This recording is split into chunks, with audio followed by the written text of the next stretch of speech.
Valeu, Diego. Obrigado. Você viu que lindo? Vi não, deve estar ali por baixo. Olá pessoal, muito boa tarde a todos vocês em cada cantinho do Brasil. É um prazer recebê-los nesse domingo de Páscoa, aqui no meu Periscope, para a gente fazer uma rápida revisão, né?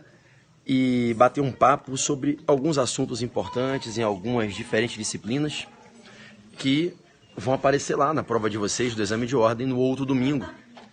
Eu estou aqui em Teresópolis, no interior do Rio de Janeiro, pertinho de Teresópolis. Estou no Hotel Fazenda e estou aqui tentando me comunicar com vocês utilizando um Wi-Fi que não é muito potente, mas eu acredito que vai dar para a gente fazer essa transmissão e eu passar algumas dicas de uma maneira muito objetiva, muito clara, rápida, para vocês em alguns pontos que, quem sabe, Papai do Céu entende que devam cair na prova de vocês domingo que vem. Tudo bem?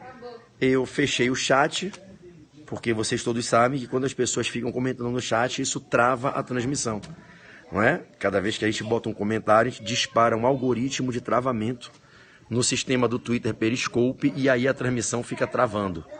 Então, apenas por esse motivo é que eu estou com o chat fechado, porque estou fazendo a transmissão por um Wi-Fi que não é muito forte, aqui no meio da região serrana, onde o sinal não favorece. Bom, sem mais delongas, eu quero lembrar vocês alguns assuntos que podem cair na prova de vocês. Eu vou começar com a dica no âmbito do direito do consumidor, ok? Direito do consumidor, CDC, uma matéria que traz duas questões na prova e quem sabe, né? Eu acerto aqui, com a dica que eu vou dar, um tema que caia na prova de vocês. Quem sabe Papai do Céu abençoa e isso acontece. Vamos lá. Eu acho que a banca pode trazer uma questão indagando a vocês se vocês sabem qual é o prazo para que o consumidor possa alegar em face do fornecedor um vício no produto adquirido na relação de consumo. Qual é o prazo para o consumidor alegar o vício do produto na relação de consumo? Gente, o prazo pode variar. E o que vai determinar se a gente vai ter um prazo menor de 30 dias ou maior de 90 dias é a característica do bem. Se o produto adquirido com o vício que o macula for um bem durável, o prazo será 1. Em se tratando de bem não durável, o prazo é outro. Então, o que determina se a gente trabalha com um prazo maior de 90 dias ou um prazo menor de apenas 30 dias, para que esse seja o prazo decadencial fatal, dentro do qual o consumidor deve arguir face o fornecedor o vício do produto, para então poder pedir o desfazimento do negócio, a substituição por um outro produto, um abatimento do preço se sua intenção for continuar com a coisa não obstante o defeito. O prazo é de 30 dias nos bens não duráveis e 90 dias quando se trata de bem durável. Então, caindo na prova, o prazo que o artigo 26 do CDC estatui para que o consumidor possa alegar o vício do produto em face do fornecedor é um prazo de 30 dias nos bens não duráveis e 90 dias nos bens duráveis.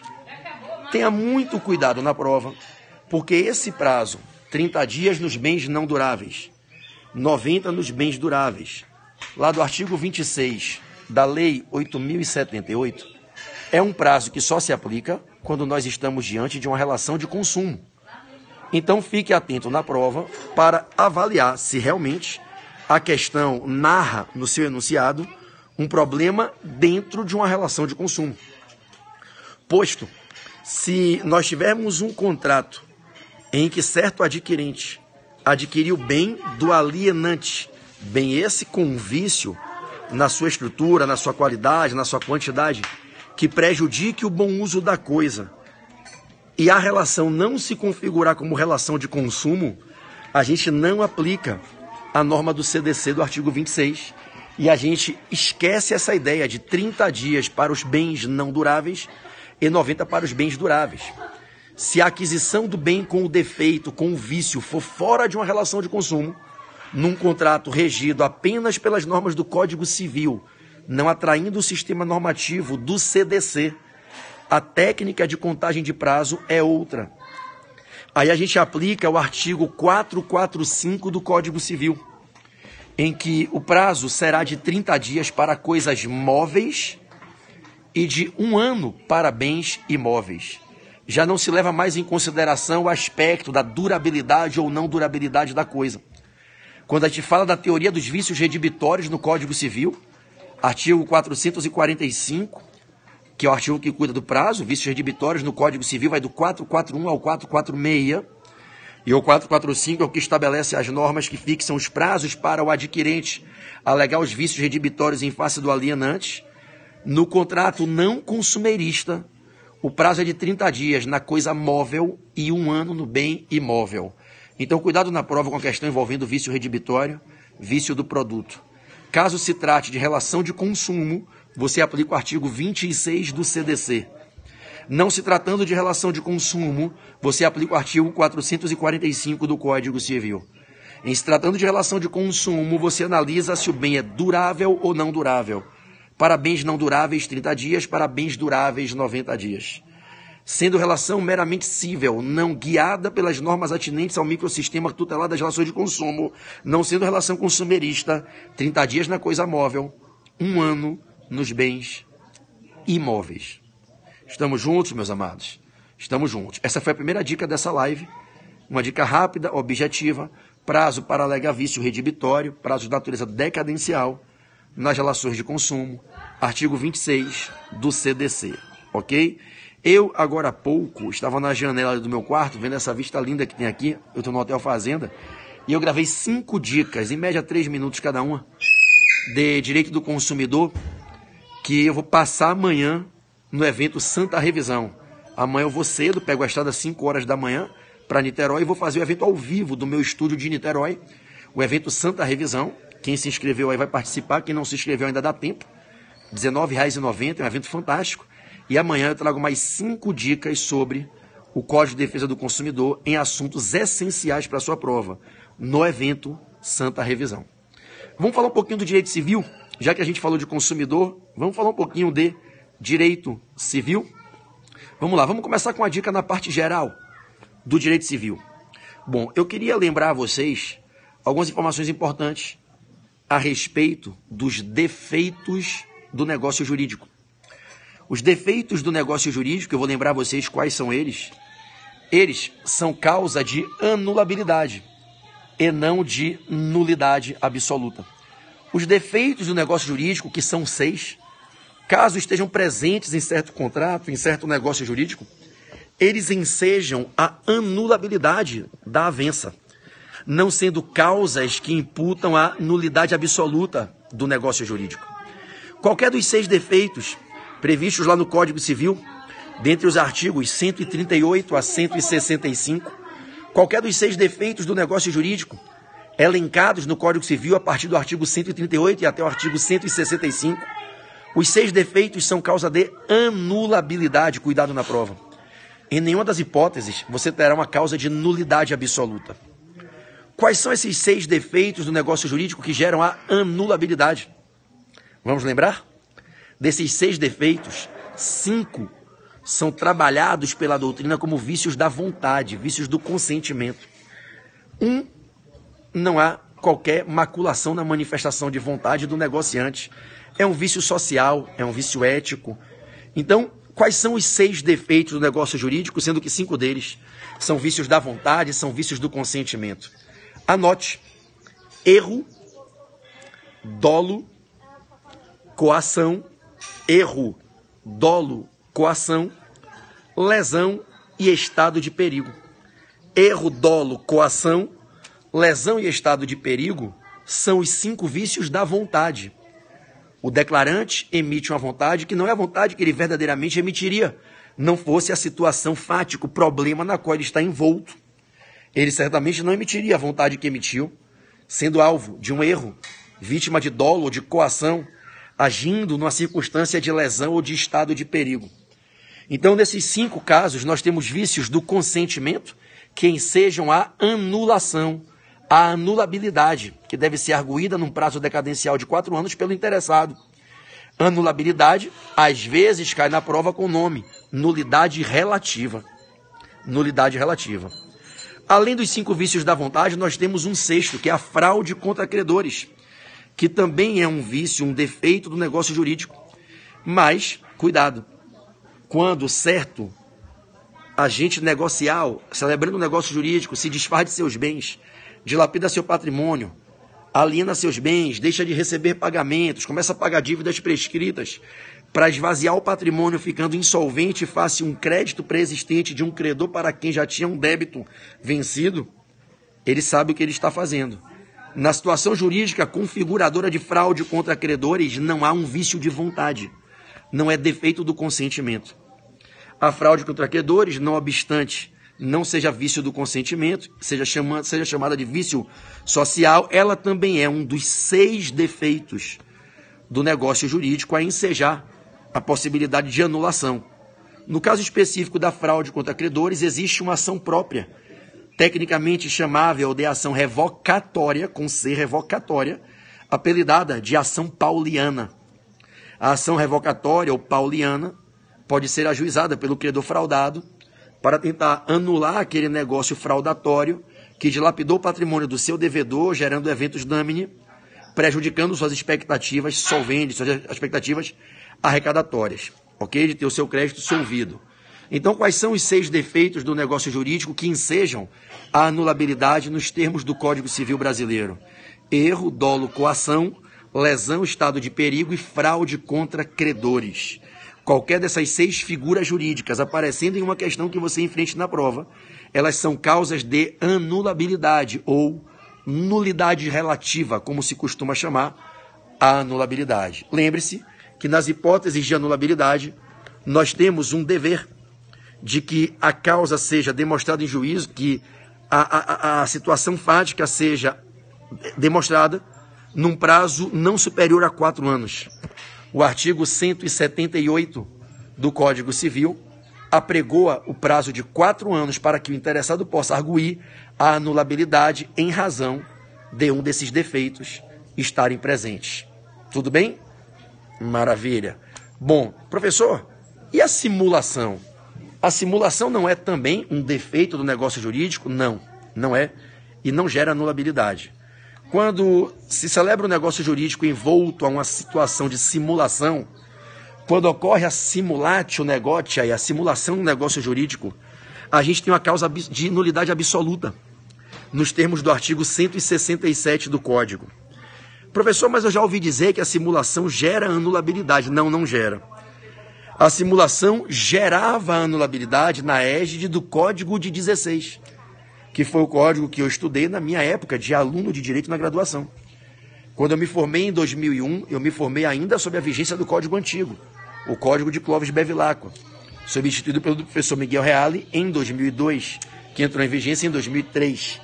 Na época do Código Bevilacquiano, em que não existiam a lesão e o estado de perigo na lei, nós tínhamos 5 defeitos do negócio jurídico, e os 5 levavam à anulabilidade. Erro, dolo, coação, fraude contra credores e, naquela época, a simulação. A simulação, até antes da vigência do atual código, era uma causa de anulabilidade. A partir da vigência do diploma codificado atual, a simulação se converteu em causa de nulidade absoluta, e vocês vão encontrar essa previsão na lei, no artigo 167 do Codex. Ok, meus amados? Então vamos embora e vamos falar um pouquinho de processo civil, ok? Eu queria lembrar a vocês um ponto muito interessante no que tange à execução, especialmente a execução fundada em título executivo extrajudicial.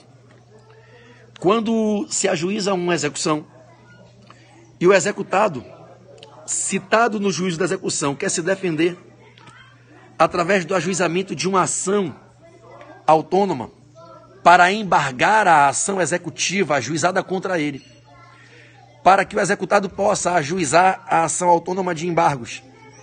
E na ação de embargos ele possa alegar o que ele puder alegar como matéria de defesa, produzindo as provas do que alega.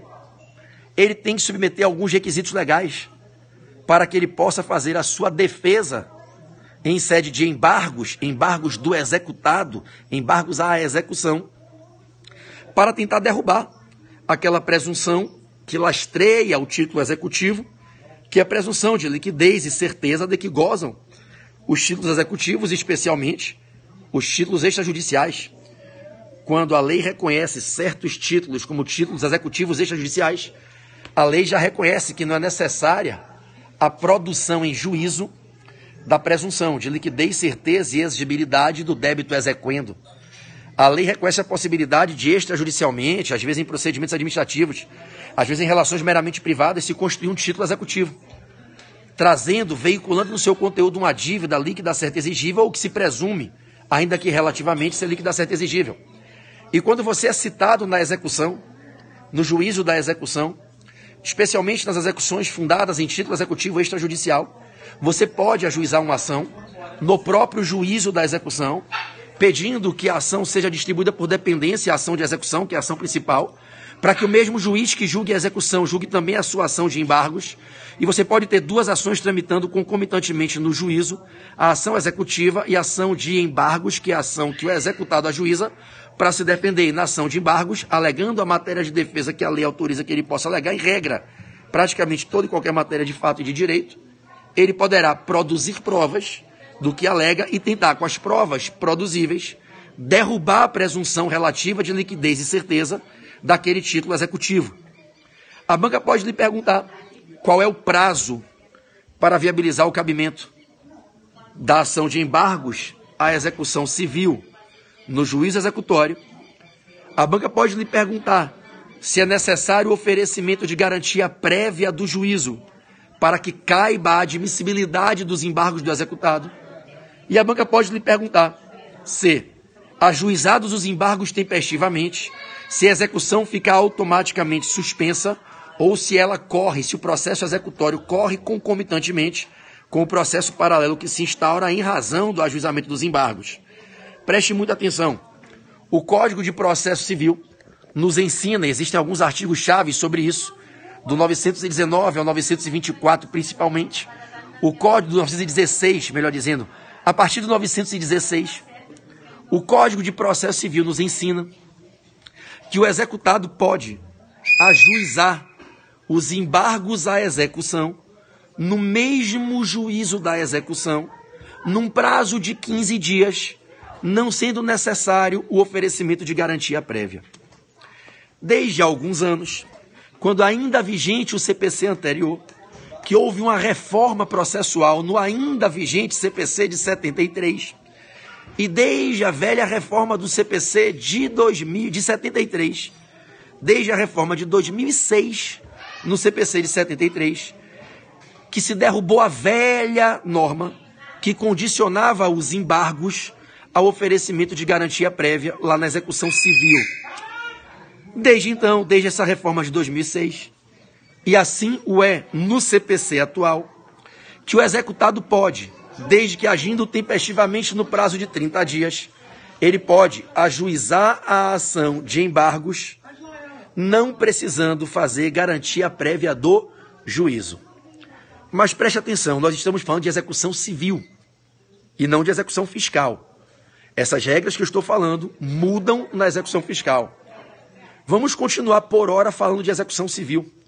Na execução civil, o executado poderá, se agir de modo tempestivo, se for diligente, ele poderá ajuizar a ação no prazo de 30 dias, independentemente de oferecer garantia no juízo da execução, mas fique atento, porque o mero ajuizamento dos embargos não é suficiente para suspender o processo de execução. Insta a perceber que o processo de execução pode correr, pode continuar tramitando, paralelamente ao processo que se instaura de embargos. A ação de embargos é ajuizada, se distribui por dependência, formam-se os autos apartados.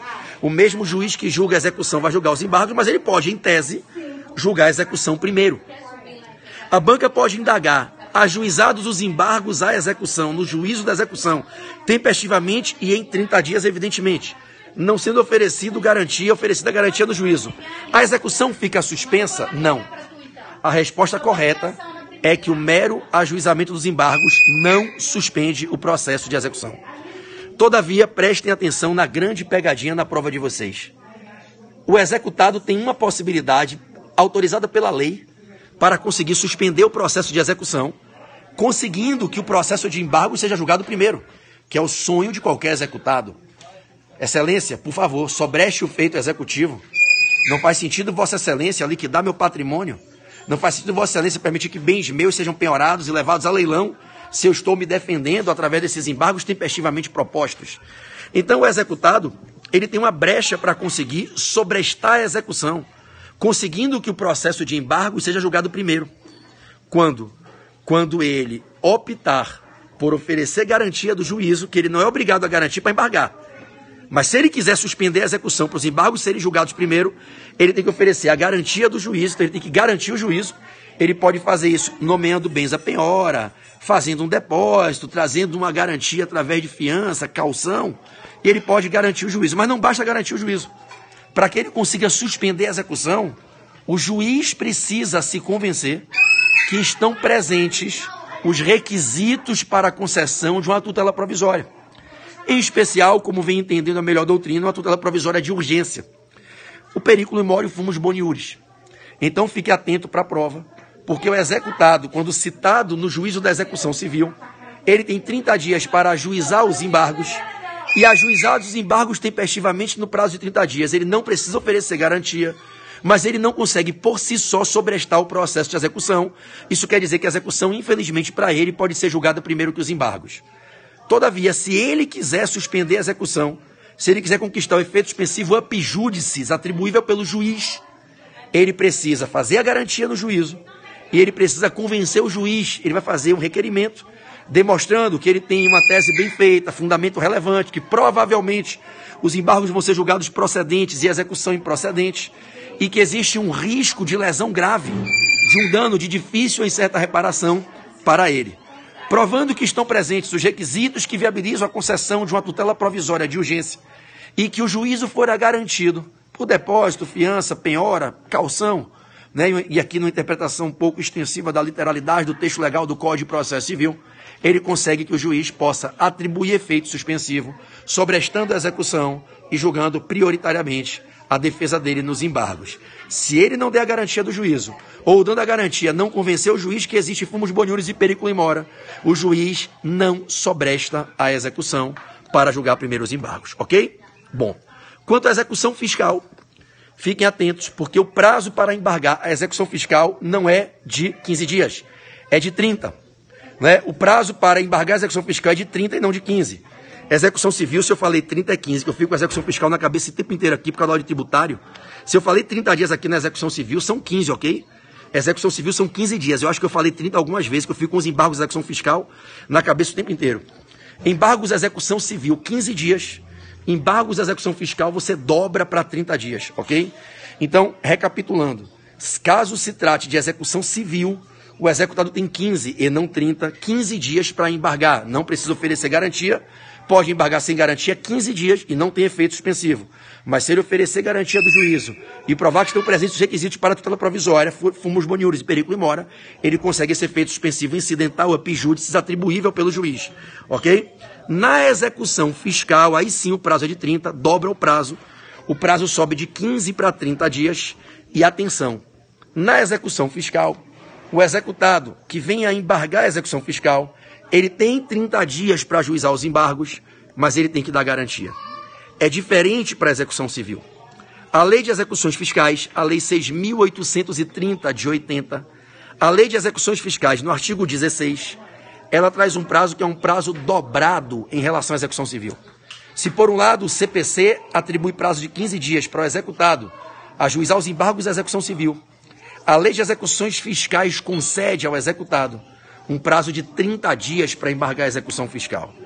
Nesse contexto, percebam que, quando se trata de execução fiscal, uma execução ajuizada pela Fazenda Pública, uma execução para cobrar créditos tributários e créditos não tributários da Fazenda Pública, o prazo dobra de 15 para 30. Quanto aos embargos à execução fiscal, o executado tem que oferecer garantia. É bem verdade que muita gente na doutrina vem criticando a sustentabilidade dessa norma que é prevista lá no artigo 16, parágrafo 1º da Lei de Execuções Fiscais, que condiciona a admissibilidade dos embargos da execução fiscal à garantia prévia do juízo.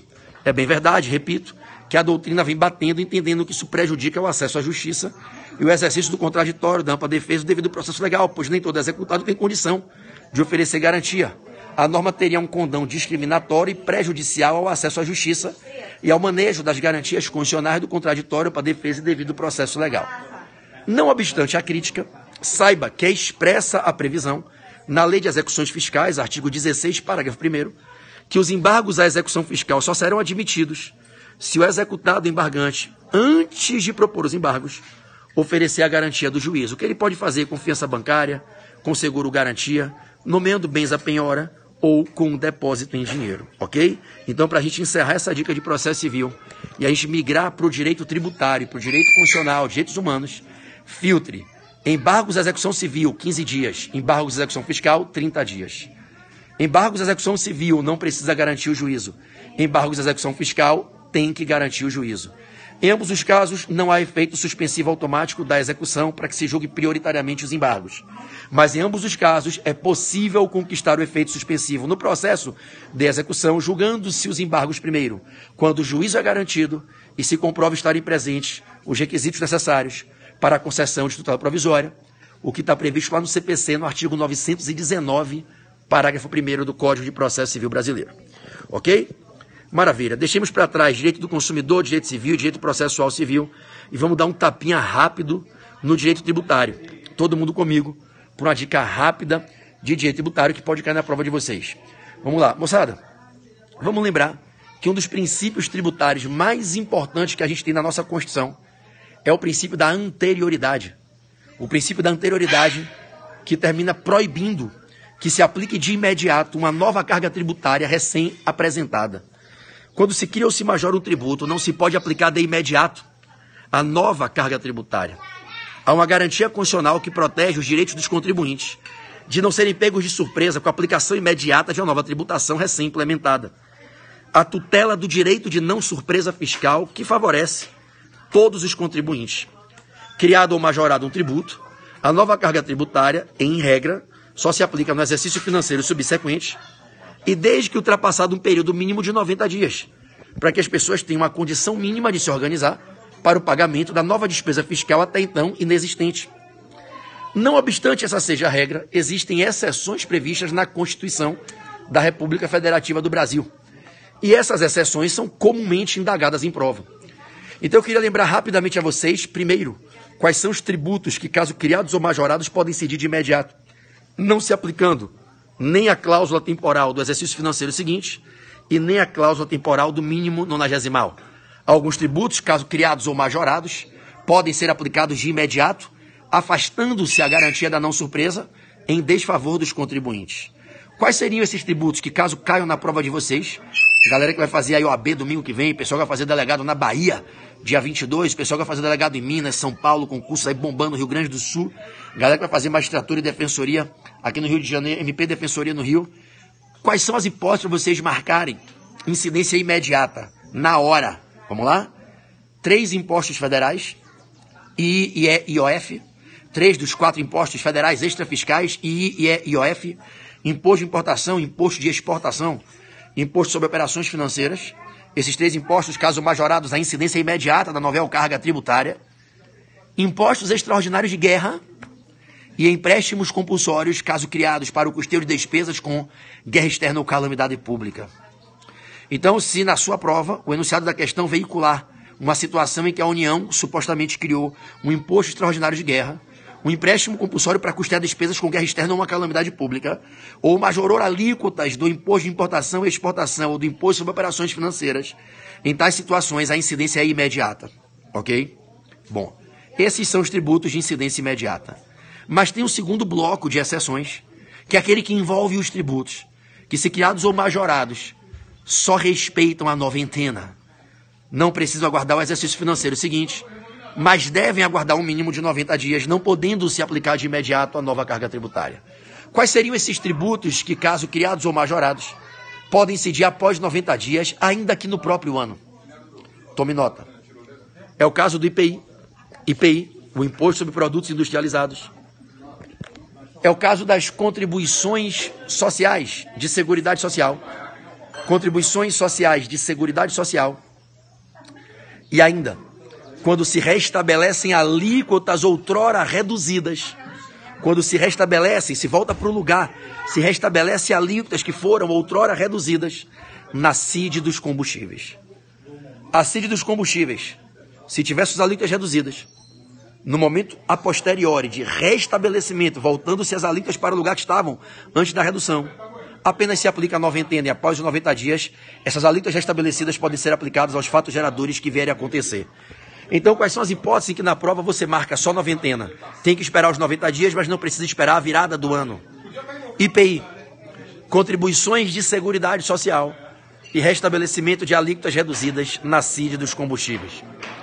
Por fim, quais são os tributos que, caso criados ou majorados, apenas precisa que se espere a virada do ano?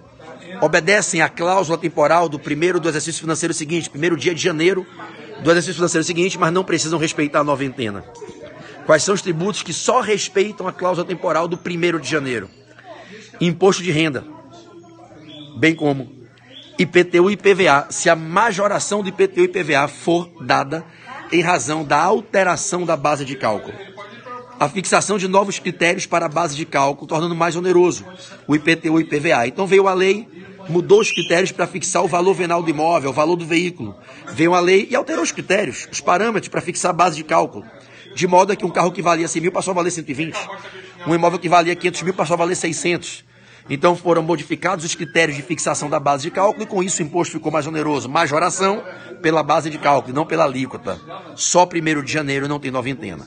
Então você vai marcar que só 1º de janeiro, no imposto de renda e nas majorações de IPTU e IPVA pela base de cálculo. Vamos recapitular, revisando para quem não pegou. Quando é que eu marco incidência imediata?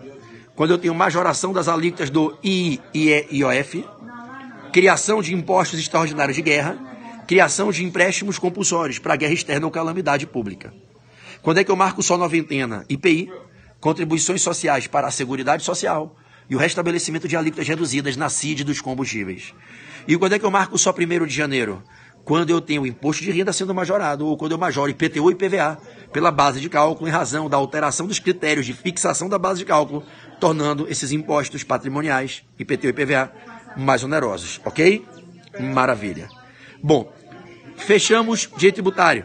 Vamos rapidamente para direitos humanos e direito constitucional, para a gente bater essa pauta, que começou com CDC, direito civil, processo civil, passamos por tributário agora, vamos ao mandos constitucional para a gente encerrar esse bate-papo aqui, fazendo um esquente. Afinal, amanhã vocês estão comigo na Santa Revisão, ao vivo pelo Portal F3. Quem não se inscreveu, corre no site para se inscrever, R$19,90. O aulão de amanhã é um aulão foda, altíssimo nível. E durante a semana, tem o top 10, cada dia tem uma matéria, terça e quarta é comigo. Constitucional e tributário. O top 10, em que eu vou ficar 8 horas seguidas dando aula de tributário num dia, 8 horas seguidas dando aula de constitucional no outro. Dicas objetivas e no alvo para a gente fechar essas 14 questões, as 9 de constitucional, as 5 de tributário. Ok? Então vamos lá. Direitos humanos. Gente, a banca pode trazer uma questão envolvendo o Pacto de San José da Costa Rica. Lembrem que o Pacto de San José da Costa Rica, conhecido, entre nós como Convenção Interamericana dos Direitos Humanos, é um tratado que foi internalizado no Brasil nos anos 90 para implementar o sistema normativo de proteção dos direitos humanos de primeira dimensão, sendo timidamente direcionado, com uma mera sutil manifestação, espaça, leve em um único artigo, para os direitos de segunda dimensão. O foco do Pacto de San José da Costa Rica é a tutela dos direitos de primeira dimensão, os direitos de liberdade.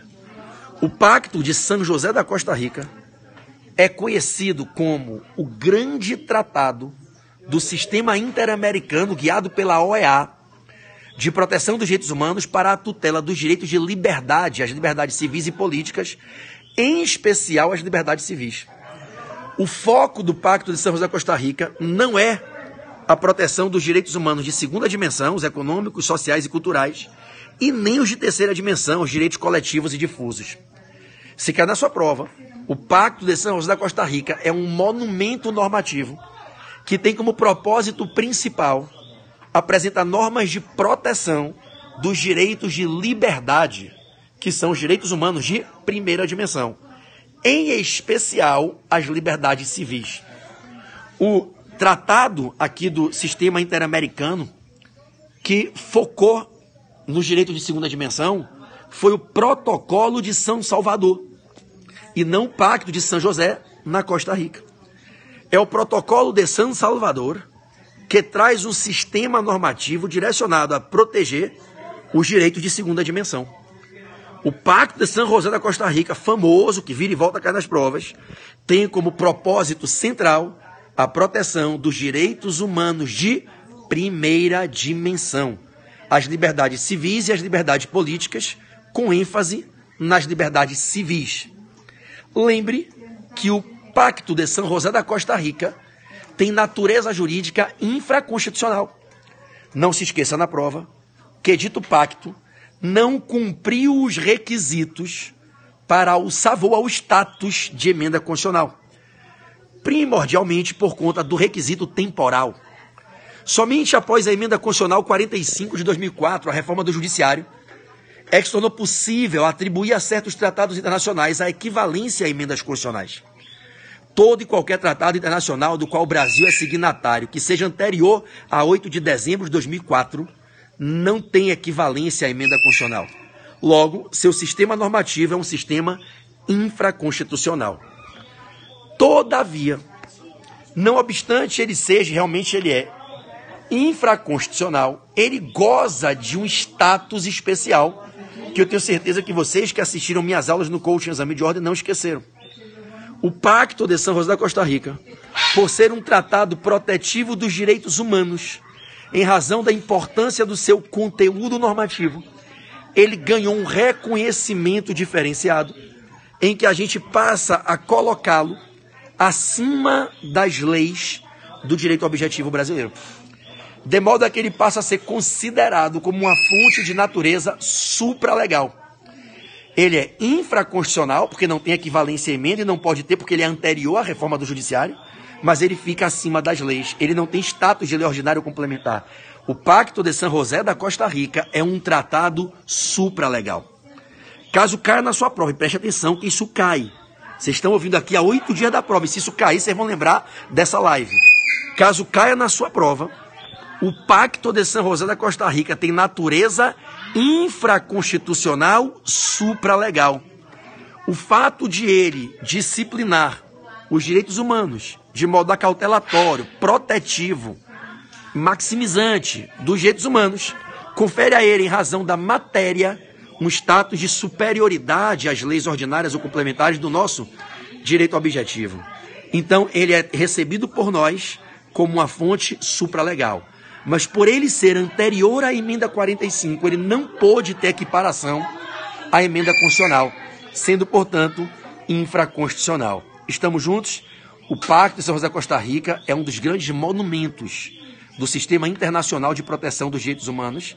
Ele se aninha no sistema interamericano, é conhecido como Convenção Interamericana, é um dos mais importantes monumentos normativos de tutela dos direitos humanos no planeta, na atualidade, ainda que se direcionando a reger as situações que ocorrem com os povos dos países filiados à OEA, que é quem conduz a gestão do sistema interamericano.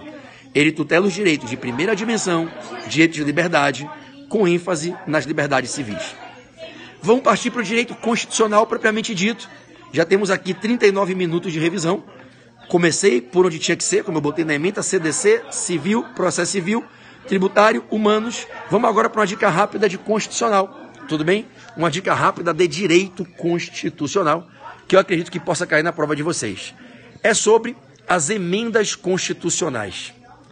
Meus amigos, vamos nos lembrar que existem duas categorias de emendas constitucionais previstas na nossa Constituição. As mais comuns, que todos vocês estão acostumados, que são as tradicionais emendas que a gente infelizmente vê todo dia, que deveriam ser mais raras, concordem, que são as chamadas emendas constitucionais de reforma, que estão no artigo 60 da Constituição, e existem aquelas que muitos de vocês mais novos sequer viram ser feitas, que foram feitas em 93, 94, na revisão constitucional, que são as chamadas emendas de revisão, que estão no artigo 3º do ADCT. Nós temos duas categorias de emendas constitucionais. PB, que história é essa de emenda de revisão? Gente, são emendas que você não vai ver hoje serem feitas novamente, porque a revisão constitucional já aconteceu. Elas são previstas no artigo 3º do ADCT e para a doutrina majoritária no Brasil, o artigo 3º tem norma de eficácia exaurida. Já se fez o que tinha que fazer. Lembre-se que o ADCT, título 10 dos 10 títulos da Constituição, o ADCT é aquele ambiente constitucional em que se abrigam normas de caráter transitório. E algumas dessas normas de caráter transitório já têm sua eficácia exaurida. É o caso, segundo a melhor doutrina, da norma do artigo 3º que cuida das emendas de revisão. E o que foram essas emendas de revisão para que você não erre caso caia na prova? Bom, quando a nossa Constituição foi aprovada em 88, e ela veio de uma Constituinte muito longa, a maior dos últimos 100 anos no Ocidente, uma Constituinte que foi de fevereiro de 87 a outubro de 88, uma Constituinte longa de quase 2 anos. No final da Constituinte existia uma dissidência muito grande entre o grupo de parlamentares liderados pelo presidente, então, Ulisses Guimarães, e um grupo de parlamentares liderados pelo relator Bernardo Cabral. Existia uma dissidência em que não se chegava a um entendimento pacífico quanto a alguns pontos estruturantes da federação que estava por ser anunciada. A implementação da democracia no Brasil foi muito conturbada. Para que vocês tenham noção do que eu estou falando, um grande grupo de parlamentares não queria a criação do STJ, não queria a criação dos 5 TRFs, queria a manutenção do TFR. Outro grupo, que saiu vencedor, conseguiu convencer o plenário que deveríamos ter a extinção do TFR, a criação de 5 TRFs e a criação do STJ. A divisão das competências do Supremo para que o Supremo ficasse apenas com matéria constitucional, descendo a matéria infraconstitucional federal para o STJ.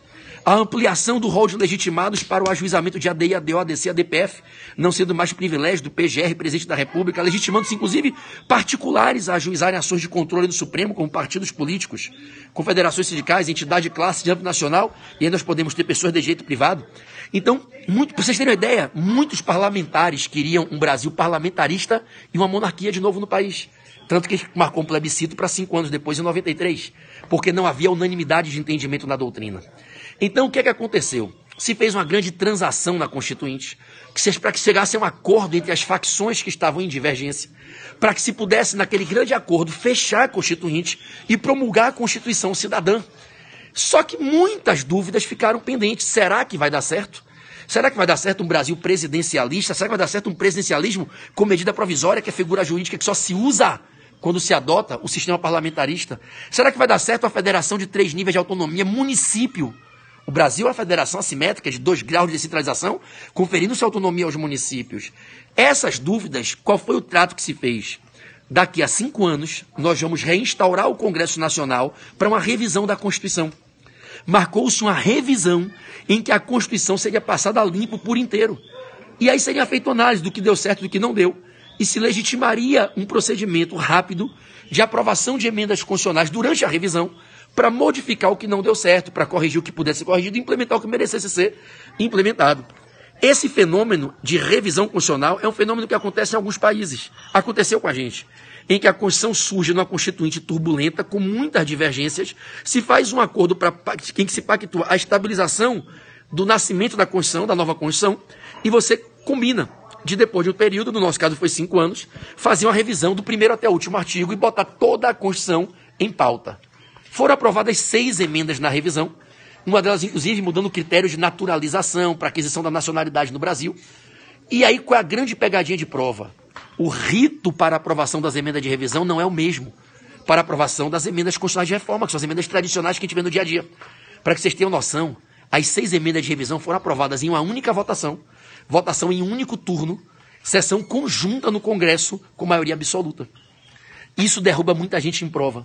Quem nunca leu o artigo 3º do ADCT, quem nunca ouviu falar da história da revisão constitucional, tropeça na prova.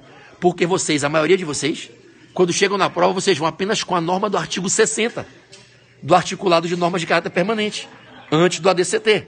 Nós temos 250 artigos com norma de caráter permanente e temos mais 114 com norma de caráter transitório. E aí a maioria das pessoas, quando ouve falar em emenda constitucional, só pensa no artigo 60. E não sabe que existe um artigo 3º do ADCT que determinou que as emendas na revisão constitucional tivessem o mesmo rito da Constituinte. Vocês sabem por que as emendas de revisão foram aprovadas com uma única votação e não com 4 votações? e não com 2 votações na Câmara e 2 no Senado?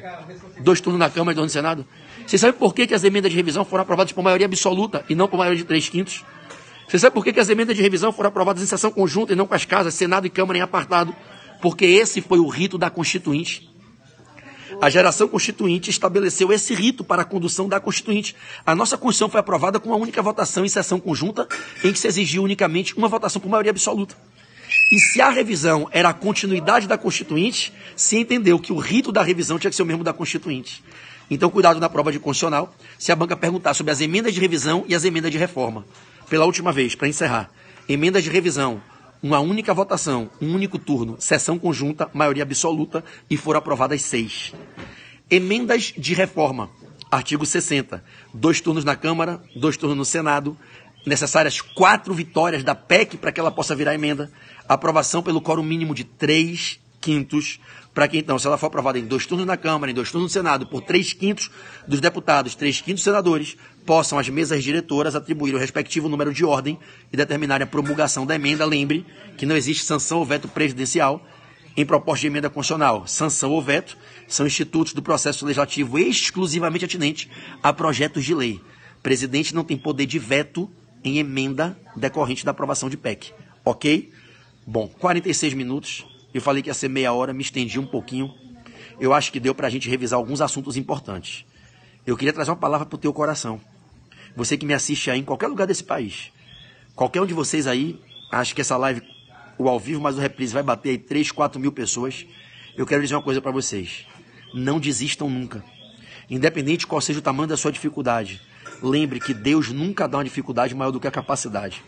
O envio de Jesus ao mundo, dentre muitas lições, traz, dentre as grandiosas lições da passagem corpórea de 33 anos de Jesus de Nazaré pelo meio de nós, uma das grandes lições com a cruz nas costas é que a força é maior do que o peso. A força que está no teu coração e na tua alma é maior do que o peso da cruz que você carrega. Eu não sei quantas vezes você já foi reprovado. Eu não sei há quantos dias você está aí sofrendo nesse processo de capacitação e de estudo para vencer essa prova desgraçada que é a prova do exame de ordem. Essa prova do teu concurso para tomar posse no teu cargo. Mas eu quero dizer a você uma coisa. Vale a pena lutar para vencer de uma maneira honesta num país assodado pela corrupção. Não desista. Você é minoria. Você faz parte de um grupo minoritário de pessoas numa sociedade corrupta, corruptora e corruptível. Mas vale a pena ser honesto. Siga estudando para mudar a sua vida através do estudo e do trabalho.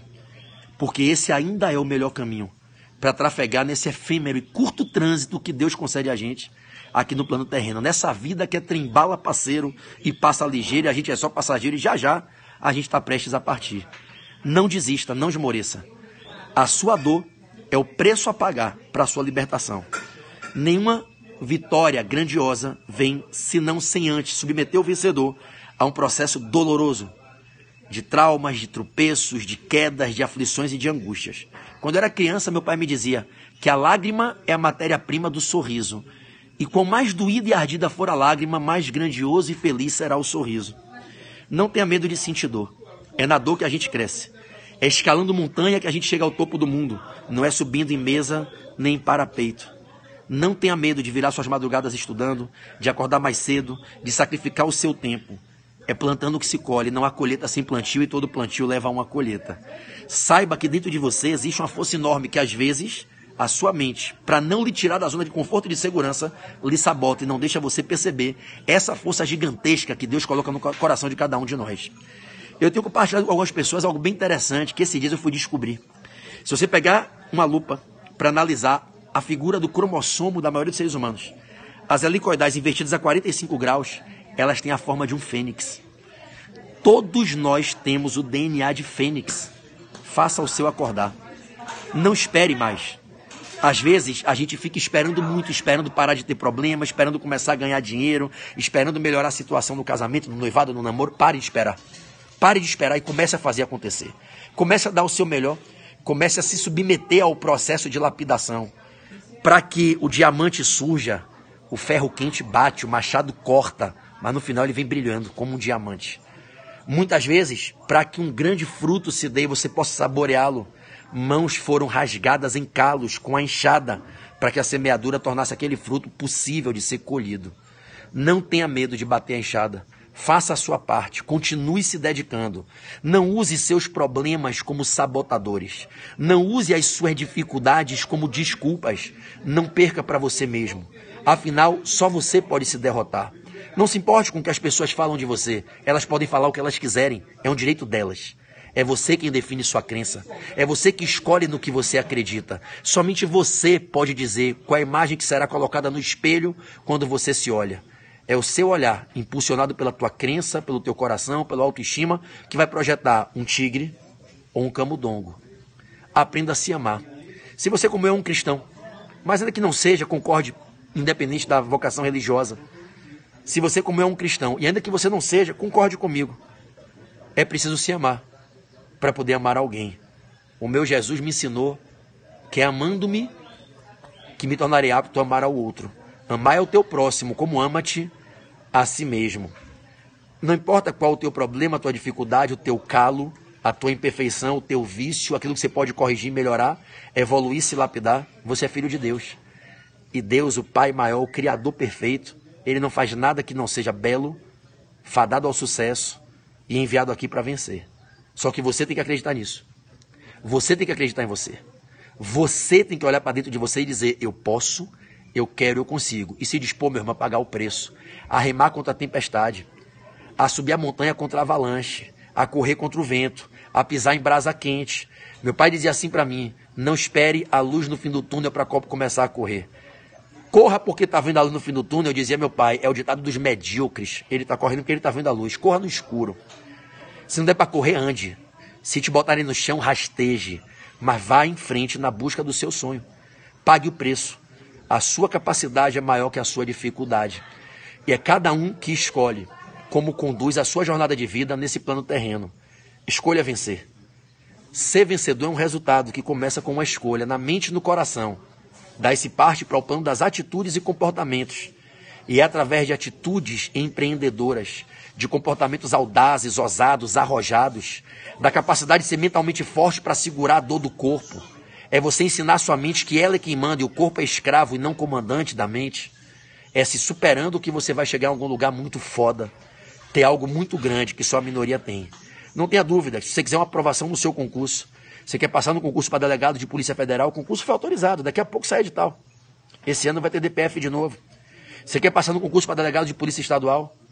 Você quer passar no concurso da Procuradoria? Irmão, você não depende de ninguém. Você só depende de você. Não dê desculpa. Traga atitude. Às vezes as pessoas chegam para mim e me trazem 1000 problemas. Eu falo, você quer que eu diga o que para você? Que eu tenha pena de você? Pena é veneno. Em certos momentos, misericórdia é veneno. Piedade é veneno. Eu não tenho que ter pena de você, eu tenho que ser sincero. Se você veio aqui me dizer que você está com 80 problemas e por isso você não estuda, eu sou obrigado a lhe dizer, como seu treinador, de forma sincera, que você não vai passar. E se você continuar esperando seus problemas passarem para começar a estudar, você nunca vai passar, porque seus problemas não vão passar. Eles só mudam de cenário. O enredo da vida que Deus escreve para todos é uma vida com problemas. E a sabedoria não é não ter problemas, que problemas sempre temos, cada um com o seu. É saber continuar seguindo em frente, mesmo tendo os seus problemas. Então, o que eu quero dizer para você é, siga fazendo o que tem que ser feito e faça mais do que tem que ser feito. Pois só você pode te levar ao seu resultado. A vida é muito rápida para você não fazer. A vida é muito rápida para você não ter coragem de ousar, de tentar mudar a sua história. E para a gente se despedir, acredite, o estudo muda vidas. Tudo que eu tenho hoje, eu devo aos livros. É óbvio que dentro de um cenário de múltiplas pecinhas de um quebra-cabeça da minha história, eu devo a muitas pessoas que me ajudaram e a gratidão não pode faltar jamais. Devo a amigos, a professores, a anjos da vida real que o destino botou em meu caminho. E eu devo a muitos. É óbvio, a educação dos meus pais, a minha fé, mas acima de tudo, aos livros. Já dizia Salomão, ó Pai, não me dai nada das riquezas do reino de Israel. Me dai apenas a sabedoria. Sem essa última, não serei capaz de manter aquelas primeiras. Mas sem qualquer delas, e apenas com essa, serei capaz de buscá-las pelo meu mérito e o meu esforço. Me dá apenas a sabedoria. E o que é a sabedoria senão um conhecimento vasto e acumulado, construído por um processo diário de persecução, chamado estudo. Estudar é a arte de buscar conhecimento. Conhecimento acumulado é um estandarte chamado sabedoria. 10 anos são suficientes para a expertise em qualquer área do saber humano. 3 horas por dia, 1000 horas de voo por ano. Em uma década, 10.000 horas de voo.